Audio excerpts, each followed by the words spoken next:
पहले बोलेंगे। कांग्रेस की बात करना चाहेंगे हम बाघमारा में बाबा। क्या हमको लगता है कांग्रेस एक नया विकल्प के साथ तैयार होगा या वही गोलबंदी केवल दिखेगा? नहीं, देखिए, मैं कांग्रेस का वरिष्ठ नेता हूँ और आज से नहीं, शंकर दयाल बाबू के टाइम से मैं नेता अपना स्टार्ट किया हूँ। जब मुराइडी में असंगठित मजदूर संघ का हमको अध्यक्ष बनाया गया कांग्रेस की तरफ से, तो वहाँ मात्र जनसंघ की तरफ से जो डुमरा के राजा थे सत्येंद्र प्रसाद सिंह, वो अध्यक्ष थे और उसी को चलाते थे। 35 दंगल सिर्फ था वहाँ और लोगों को खाने भर मजदूरी वो कमा करके भी नहीं जाता था। जब हमने वहाँ अपना पदभार किए, कांग्रेस का झंडा जब हम गड़े, तो धीरे धीरे मैं 125 दंगल वहाँ किए और मजदूरों को इतना फैसिलिटी दिए कि एक दंगल में 10 मजदूर रहा करते थे। एक मजदूर शाम होते होते 1200-1400 रुपया कमा लेते थे, कमा करके घर जाते थे। बाबा एक चीज़ 2023 बहुत पुरानी बात है आप जो रख रहे हैं, भगवान करे कि वो दिन फिर मजदूरों के जीवन में आए। आज बाबा आपके मन में, बाबा क्या आपको लगता है आज 2023 में 1200 कोई भी सेल्फी कर मजदूर या दंगल वाला कमा रहा क्या? नहीं, अभी देखिए, अभी बीजेपी के सरकार में जो है, और जब से हमारे बाघमारा का विधायक माननीय ढुलू मातो जी जब से हमारे विधायक हुए हैं, तब से बाघमारा का लॉ एंड ऑर्डर बोलिए, चाहे गरीब बोलिए, चाहे अमीर बोलिए, किसी व्यक्ति का कोई मान सम्मान इनके सामने है नहीं। आप खुद देखे होंगे, पत्रकार हैं तो आप देखे होंगे इसको, कि इनके इशारे पर एक वीडियो होल्डर का हिम्मत नहीं होता था कि कोयले में हम गाड़ी लगा करके कोयला अपना। चलिए आपकी हम बात मान रहे हैं बाबा, एक बात बताइए, क्या संगठित मजदूर तकलीफ में है कि नहीं? निसंदेह इसमें कहीं कोई असत्य नहीं है कि असंगठित क्षेत्र का मजदूर तकलीफ में नहीं है। और असंगठित क्षेत्र के मजदूरों का वेतन बढ़ाने के लिए हाई लेवल कमेटी जो कोल इंडिया स्तर पर कोयला क्षेत्र के संगठित क्षेत्र के नेताओं के सौजन्य से सहमति बनी थी और स्वर्गीय नीरज सिंह ने भी बड़ी पहल की थी स्थानीय स्तर पर, और जिसकी वजह से मजदूरों का सैलरी बढ़ा था।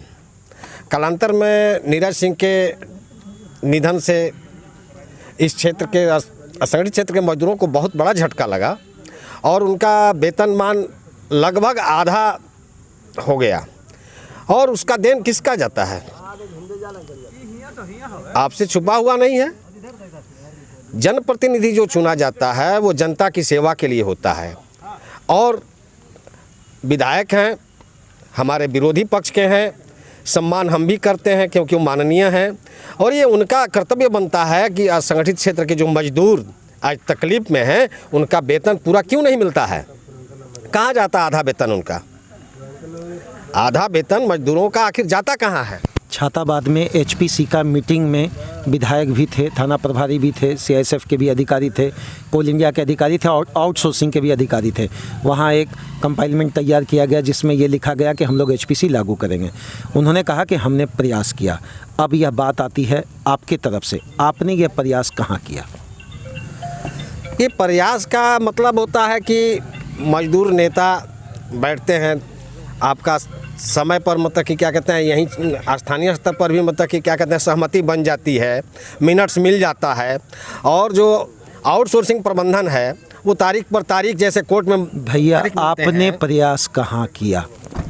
हमारे नेताओं ने हर क्षेत्र में प्रयास किया है कि उनकी एचपीसी के मुद्दा में पूरे धनबाद जिला में आपके नेता के एक नेता का नाम बताइए।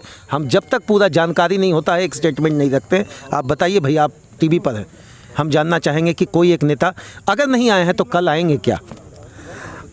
हमारे नेता आप कहते हैं कि कहाँ आए हैं, प्रेस और मीडिया के माध्यम से आए हैं, उनके बीच में मतलब कि क्या कहते हैं जाकर के मजदूर जहां मतलब कि क्या कहते हैं काम कर रहा है, वहां भी मतलब कि क्या कहते हैं जो असंगठित क्षेत्र के मजदूर आते हैं, चाहे हमारे वो पूर्व जिला अध्यक्ष रहे हैं या हमारे इंटक के जो राष्ट्रीय कुलरी मजदूर यूनियन के महामंत्री मान्यवर श्री ए के झा साहब हैं, उन्होंने आवाज़ उठाई है। हमारे भाई लगनदेव जी हैं, वरिष्ठ हमारे राष्ट्रीय कुलरी मजदूर यूनियन के नेता हैं, इन्होंने अपने स्तर से आवाज़ उठाई है और ये सबकी आवाज़ होनी चाहिए, चाहे कोई भी मजदूर यूनियन हो, कि हमारा जो एक भाई है, हमारा जो एक साथी है, हमारे समाज का एक जो अंग है, वो 71 से पहले जो कोयला मजदूरों की स्थिति थी, जिन्होंने वो स्थिति देखा है वो आज इनकी स्थिति से वाकिफ़ होंगे, जिन्होंने नहीं देखा है वो वाकिफ़ नहीं होंगे। आज वही स्थिति इनके साथ हो रही है। समान काम का समान वेतन मिलना ही चाहिए, चाहे जो भी क्षेत्र हो। मैंने एक चीज़ है, वन रैंक वन पेमेंट वाला स्टेटमेंट हमारे देश में भी आना चाहिए। One rank one pension, one health, one nation, one education, one nation होना चाहिए। और हमारे देश का 60 साल के बाद जो वरिष्ठ नागरिक हो जाते हैं, उनको कहीं आप देखते हैं LIC वगैरह में कहीं उनको प्रीमियम देने का, उनको LIC कराने का कहीं मौका सरकार ने दिया है? पिछली सरकार में जो आपको वरिष्ठ नागरिक का यात्रा में जो आपका भत्ता मिलता था, छूट मिलती थी, क्या वर्तमान सरकार दे रही है? नहीं दे रही है। क्यों? हमें छद्म राष्ट्रवाद दिखा करके, हम राष्ट्रवाद के प्रबल समर्थक हैं। देश पहले है, पार्टियां बाद में है, हम बाद में है। चलिए, इस चीज़ को आप मान रहे हैं, देश पहले है। देश पहले है, लेकिन छद्म नहीं होना चाहिए। अब विषय से थोड़ा सा विषयांतर होता। मुझे लग रहा है कि आप छद्म शब्द का जो ये यहाँ कर रहे हैं प्रयोग, ये सीधा कटाक्ष आप विरोधी पार्टी पे रख रहे हैं। बिल्कुल कर रहा हूँ, इसमें कहीं से कोई दो मत नहीं। अच्छा, उनका दौरा किया गया कौन सा स्टेप को जिसमें आप छद्म से सुशोभित कर रहे हैं? छद्म से सुशोभित ये कर रहे हैं कि आप कोई भी मुद्दे को, आपको गैस नहीं मिला? गैस तो मैं अपने मान लीजिए आपके आसपास के लोगों को मिला। हाँ, आसपास के लोगों को क्या उनको आवास नहीं मिला? कुछ लोगों को मिला है। कुछ जनधन के खाते में 500 रुपया कोरोना काल में नहीं आए। अब जनधन के खाते में, चूंकि मैं जनधन खाते से आता नहीं और लोगों से मैंने भाई लोगों से मतलब कि क्या कहते हैं लोगों को मिला है। और कुछ एक चीज़ें हैं, आप भी जानते होंगे, इस कैमरे से ऑन द रिकॉर्ड नहीं, ऑफ द रिकॉर्ड मैं कहता हूँ आपसे कि बहुत से ऐसे लोग हैं जिनको की सुविधाएं नहीं जो मिलनी चाहिए, वो सुविधाएं लोग लेते हैं। चलिए, एक कांग्रेस के वरिष्ठ नेता के रूप में एक चीज़ जानना चाहेंगे, पिछले 14 सालों से अगर कोई प्रधानमंत्री देश में बना हुआ हो, कोई एक अच्छा काम उन्होंने किया या नहीं किया, या बिल्कुल जीरो पर है? 14 साल से आप बोल रहे हैं, ये 10वां साल जा रहा है हमारे प्रधानमंत्री जी का। आप वर्तमान प्रधानमंत्री जी के विषय में पूछ रहे हैं या 14 साल पूर्व के प्रधानमंत्री? 14 साल पूर्व के पीछे की बात कर रहे हैं। 14 साल पूर्व के जो प्रधानमंत्री थे माननीय डॉक्टर मनमोहन सिंह जी, वो वाजपेयी जी के कार्यकाल में आपका वित्त मंत्री रहे, उसके पहले RBI के गवर्नर रहे, और उन्होंने भारतीय अर्थव्यवस्था को मजबूत करने के लिए हर वो कदम उठाए। और यही भाजपा है जो कम्युनिस्टों के साथ मिलकर के अमेरिका के साथ जो परमाणु करार हो रहा था उसका विरोध किया था। लेकिन यही भाजपा है जिन्होंने यह भी कहा था कि मनमोहन सिंह की जो पार्टी की सरकार उस समय बनी, पूर्ण रूप से घोटाले की सरकार थी, और एक लंबा लिस्ट इन्होंने जारी कर दिया था।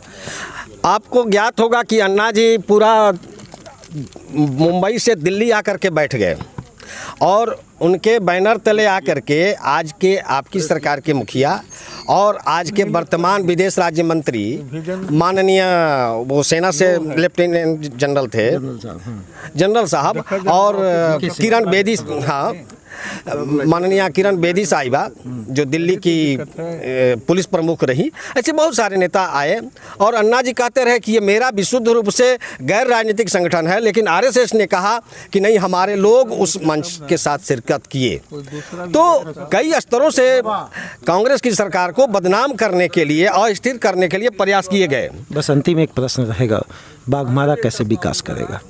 बाघमारा के विकास के लिए अगर बिना किसी राजनीतिक टिक्का टिप्पणी के मैं कहूं तो ये सबको मतलब कि सोच करके चलना होगा, सभी दलों के कार्यकर्ताओं को, कि बाघमारा का विकास सुनिश्चित कैसे हो, चाहे वो शिक्षा का क्षेत्र हो या सड़क का क्षेत्र हो या कानून व्यवस्था का क्षेत्र हो या स्वास्थ्य का क्षेत्र हो, बाघमारा में स्वास्थ्य संबंधी जो स्तर है वो इधर नज़दीकी अस्पताल उस तरह का नहीं है जहाँ के यहाँ के लोगों को तत्काल कोई स्वास्थ्य संबंधी सुविधा, विशेष करके कोई मेजर बात आ जाए तो वो मिल सके। शिक्षा के क्षेत्र में भी कोई बहुत बड़ा स्कूल बाघमारा क्षेत्र में हमारे सामने में नहीं दिखता है। इसके लिए आपको धनबाद जाना पड़े या रांची जाना पड़े। ये ऐसी तमाम बातें हैं जिन पर यहाँ के लोगों को सोचना होगा। और पहल आज यहाँ के माननीय विधायक जो सत्ता में है, सवाल उन्हीं से पूछे जाते हैं, विपक्ष से सवाल नहीं होता है। हमेशा सवाल सत्ता से पूछा जाता है, सत्ता चाहे जिसकी। विपक्ष मौन हो जाता है तो पता है आपको कि संसद क्या हो जाता है। विपक्ष मौन नहीं होता है, विपक्ष की आवाज़ मौन करा दी जाती है। जैसे राहुल जी का मतलब कि क्या कहते हैं, माइक का मतलब कि क्या कहते हैं, ये कर दिया गया, स्विच ऑफ कर दिया जाता है, स्विच ऑफ कर दिया जाता है। और गोदी मीडिया जहाँ हो, जो देश के प्रमुख मुद्दों से ध्यान भटकाने के लिए दूसरे तरह की न्यूज़ चलाने लगती है ताकि जनता का उस न्यूज़ की तरफ ध्यान ही। ऐसे कितने न्यूज़ हैं जो आप जैसे, मैं आपका स्वागत करता हूं और नमन बंदन अभिनंदन करता हूं कि आप जैसे सोशल मीडिया के जो पत्रकार हैं, जिन्होंने पत्रकारिता को जिंदा रखा है और जनता को नागरिक सुविधा असुविधा, उनकी मूलभूत जो असुविधाएं हैं उनके विषय में अवगत कराते रहते हैं और देश दुनिया की बहुत सारी खबरों को जनता के सामने में लाते हैं। चलिए भैया, बहुत बहुत धन्यवाद। चलिए, बहुत बहुत धन्यवाद आपको। एक बात, तथ्य जो मुझे अच्छा लगा, हम सबको मिलकर बाघमारा के लिए आगे आना पड़ेगा। किसी राजनीतिक पार्टी और किसी दल से हम संबंध नहीं रखते।